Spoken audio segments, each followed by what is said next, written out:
Listen, I'm not sure if you know or not, but Trump has a plan to eliminate the income tax. Here's what your paycheck will look like in the event that your income tax no longer exists. And I'm going to go by state basis. Some will blow your mind depending on what state you're in. So stick around all the way to the end.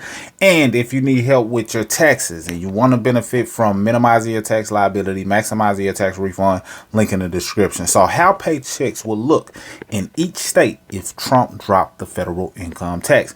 Many people don't realize this, but taxes is one of your biggest expenses. In other words, for those who work their whole life, many people will pay $1 million plus in taxes. So not having income tax and you being able to put that money back into your pockets or put it into better places that can allow you to build wealth can really be an asset to your family generational wealth if applied correctly. However, there are strategies to legally minimize your taxes, but this is all about you finding out what it looks like in the event that the federal income tax was dropped. So, while campaigning for the presidency, Donald Trump suggested abolishing the United States income tax in favor of an all-tariff policy.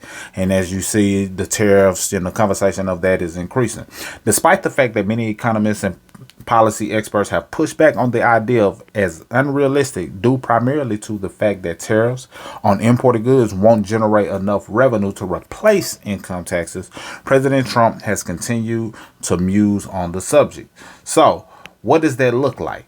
Here are all of the states that we're going to lay out, and we're going to see what the difference is on a per paycheck basis. So hang on tight and let's look at each state. Now, I won't go through every line, but I'm just going to show the difference. So for example, I'm going to just let you know Alabama, the median household income is $50,000. The total income taxes for single filers is $12,000.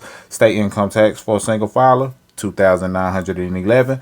A bi-weekly check with all taxes is $1,472. A bi-weekly check with no federal taxes is $1,832. So that's an increase of a little bit under $400, meaning that they'll be able to take home $300+ on their paycheck every 2 weeks. So every example is going to be similar to this. I won't go through it line by line like that, but just know that the example is based on the median household income. And then what I am going to cover is the weekly check, the bi-weekly check with all taxes, and then with no federal income tax to see how much of an increase you can have if you didn't have to worry about paying that income tax. So that was Alabama.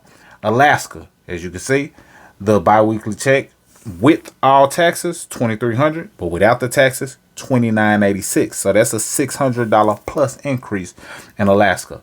Arizona, you're looking at about a $500 increase take home pay. For Arkansas, you're looking at $300+ increase in take home pay. For California, California is a big one, so you're looking at about $700 plus in the form of an increase. Now ask yourself, what could you do with an extra whatever your state may look like? So if it was California, what could you do with an extra $700 per paycheck, $1,400 per month? You multiply that by the year, what could you do with that extra amount? That's the question you need to ask yourself, and think about how you would allot that. And in the event that this happened, stick to the plan. If you don't have a plan, get a plan. If you need assistance with a plan, then we have tools and resources that can help you with that. Colorado, bi-weekly check, $1,969. With no federal tax, it goes to $2,650. So that's about a $600 increase right there as well. Connecticut, you're looking at about $700 increase. Delaware, you're looking at about $600, give or take, extra coming back into the paycheck. For Florida, you're looking at about $400 and some change in the form of an increase. Georgia, you're looking at about $500, give or take. Hawaii, big state, big taxes, you're looking at almost $800, so $700 and some change, similar to Cali. Idaho, we're looking at under $500, but $400+. Illinois, you're looking at $500+. Indiana, you're looking at about $400 and some change. Iowa, you're looking at about an increase of, let's call it $300 and some change for that one. $400, my bad, $400. Kansas, you're looking at about 500, little less, but 500. Let's just round about. For Kentucky, you're looking at about 400. I'm just going to look at that third number and just add to it. You can do the give or take math for specifics. For Louisiana, you're looking at 400-ish. For Maine, you're looking at 400-ish. For Maryland, you're looking at about $800. So that could be a good increase. Massachusetts, you're looking at about $800 as well. Michigan, you're looking at about 400. Minnesota, you're looking at about $600. Mississippi, 300. Missouri, 400. Montana, 400. Nebraska, 500. Nevada, 500. New Hampshire, 700. New Jersey, 800. New Mexico, 400. New York, 600. North Carolina, 500. North Dakota, you're looking at about $500 on that one. Ohio, you're looking at about 500 as well. Oklahoma, 400. Oregon, about 500. Pennsylvania, about 500 as well. Rhode Island, 600. South Carolina, 400. South Dakota, 500. Tennessee, 400. Texas, 500. Utah, 600. Vermont, 500. Virginia, 600. Washington, 700. West Virginia, 400.